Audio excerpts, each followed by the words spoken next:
کہ جب آپ صلی اللہ علیہ وسلم کی اتنی چاہت ہے تو اللہ تعالیٰ یہ حکم ضرور نازل کرنے والے ہیں، اور آپ صلی اللہ علیہ وسلم کا یہ حکم نازل ہوا۔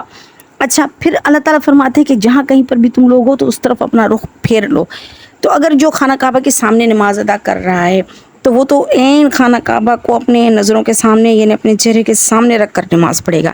لیکن جو خانہ کعبہ سے دور ہو کر نماز پڑھ رہا ہے، یعنی خانہ کعبہ اسے نظر نہیں آ رہا، خواہ مدینے میں ہو دنیا کے کسی بھی کونے میں ہو، تو وہ صرف جہت کو فالو کرے گا، یعنی اس طرف کو فالو کرے گا۔ جیسے اپنے یہاں مغرب کی طرف ہے، اپنے ذہن میں یہ کہ مغرب کی طرف خانہ کعبہ ہے تو مغرب کی طرف رک کر کے ہم نماز پڑھتے ہیں، یعنی جہت کو فالو کرتے ہیں، کیونکہ خانہ کعبہ کو تو ہم آنکھوں سے دیکھ نہیں رہے، اس لیے اس کو سامنے رکھنا ہمارے لیے فرض بھی نہیں، اس لیے اللہ تعالیٰ نے شطرہ کا لفظ فرمایا، یعنی اس جہت کو فالو کرو، اس طرف رخ کر لو۔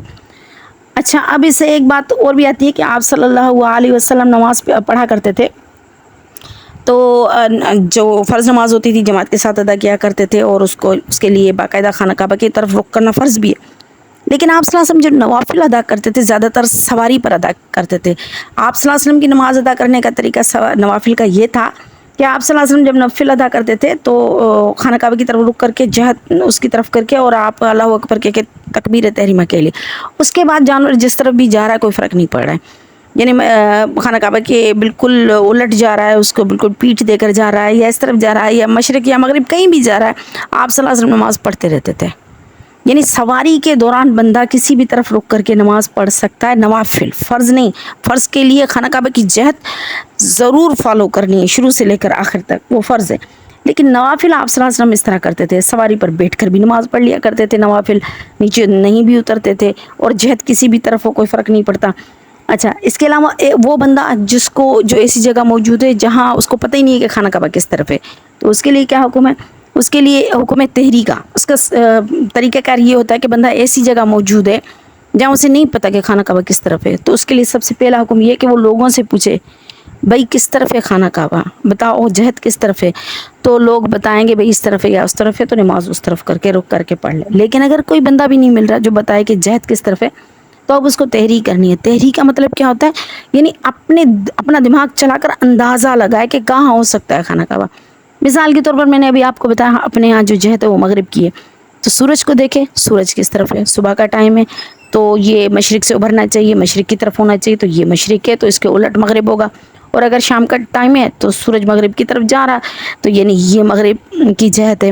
اس طرح رات کا ٹائم ہے تو پھر ستاروں سے پتہ چلتا ہے، ایون ہوا سے بھی پتہ چلتا ہے کہ کون سی ہوا لگ رہی ہے اور کس طرف خانہ کعبہ کا رخ ہونا چاہیے۔ اچھا، یہ تو تھا اس وقت کی زمانے کی بات جس وقت میں نہ موبائل تھے، نہ اتنی ٹیکنالوجی تھی، نہ اتنا کچھ پتہ تھا۔ آج کل تو بہت آسان ہے، آج کل تو خانہ کعبہ کا وہ جو قبلہ رخ بھی ملتا ہے، اس کو آپ رکھ کر کہیں پر بھی اس کو سیٹ کر دیں تو وہ آپ کو خانہ کعبہ کی ڈائریکشن بتائے گا، پھر آپ اس کو ڈائریکشن کو موبائل سے بھی دیکھ سکتے ہیں، اور آپ ہر طریقے سے آج کل تو کوئی مسئلہ نہیں ہے خانہ کعبہ کے جہت کو معلوم کرنا۔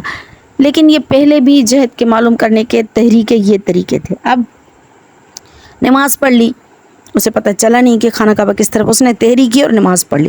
نماز پڑھنے کے بعد اسے پتہ چلا کہ خانہ کعبہ کا رخ تو اس طرف تھا نہیں، میں نے تو غلط جہت میں نماز پڑھ لی، تب بھی اس کی نماز ہو جائے گی، کیونکہ اللہ تعالیٰ تو ہر جگہ ہے نا۔ جہت کرنے کا حکم تو اس وقت ہے، مکلف ہم اس وقت ہیں جب ہمیں پتہ ہو، جب ہمیں پتہ ہی نہیں چل رہا، نہ کوئی ذریعہ ہے، تو پھر ہم مکلف نہیں ہیں۔ اسلام نے کبھی بھی ایسا کوئی حکم نہیں دیا جس میں انسان مکلف ہو، تو اس لیے اس میں کوئی بندہ مکلف نہیں، آزاد ہے۔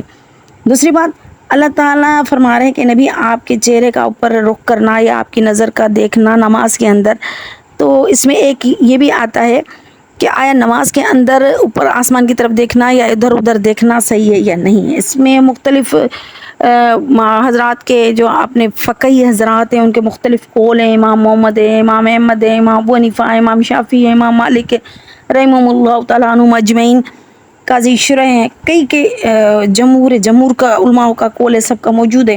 لیکن میں اتنے علمی دلیل میں نہیں پڑھنا چاہتی، صرف آپ کو مختصراً بتانا چاہتی ہوں کہ نماز کا صحیح طریقہ یہ ہے کہ نماز کے ٹائم پر یعنی اپنی نظر کو مصلی پر رکھے، ادھر ادھر نہ دیکھے۔ لیکن اگر ادھر ادھر دیکھ لیا تب بھی اس کی نماز تو ہو جاتی ہے، لیکن یہ طریقہ صحیح نہیں، یہ قیام کے خلاف ہے۔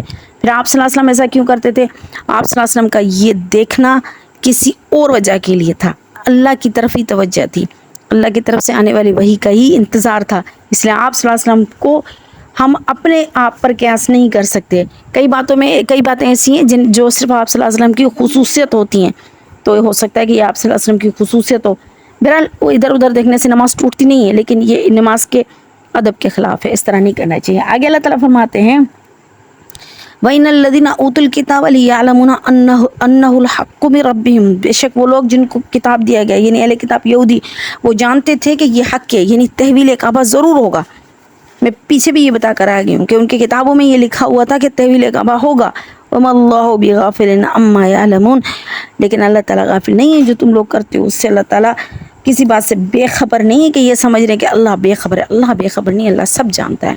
اللہ رب العزت ہمیں عمل کرنے کی توفیق عطا فرمائے. وآخر دعوانا الحمد للہ رب العالمین.